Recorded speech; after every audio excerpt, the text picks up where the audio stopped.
Sumiklab ang sunog sa compound ng SSS sa Quezon City kaninang madaling araw. Kabilang sa natupok ng apoy ang barak sa loob ng compound. Nasa frontline ng balitang yan si Hannibal Talete. Mag-aalauna 1:30 kanina madaling araw, sumiklab ang sunog sa bahagi ng EDSA Kamuning northbound sa Barangay Pinyahan, Quezon City. Unang nagliyab ang abandonadong stalls ng DPWH na tumawid sa katabi nitong barracks ng SSS compound.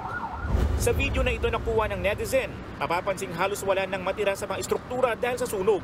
Biglang may nag-spark doon sa may gitna, yung malapit doon sa may overpass. Yung properties ng SSS, kadikit niya po yung DPWH po. Katapos yun, gumapang na unti-unti yung apoy dito, papunta na dito sa barracks ng janitorial services at saka barracks ng gwardiya sa amin. Itinaas ng Bureau of Fire Protection ng unang alarma. Kaya 8 fire truck ang kinailangang responde.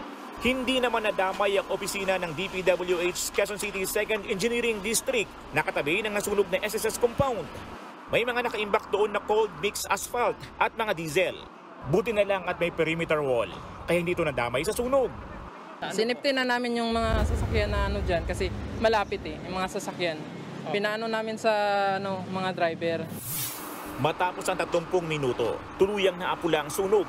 Ayon sa BFP, nasunog ang 2 dating tindahan na wala na raw umuokupa at isang barracks. Yung 2 structure dyan is abandon, stall ng DPWH. Tapos yung isang di umano ay nadamay is yung janitorial barracks ng SSS. Pero yung property is pag-aari na ng SSS. Compound na yan ng SSS. Iniimbestigahan pa ang pinagmula ng sunog. Wala namang naiulat na nasaktan dito.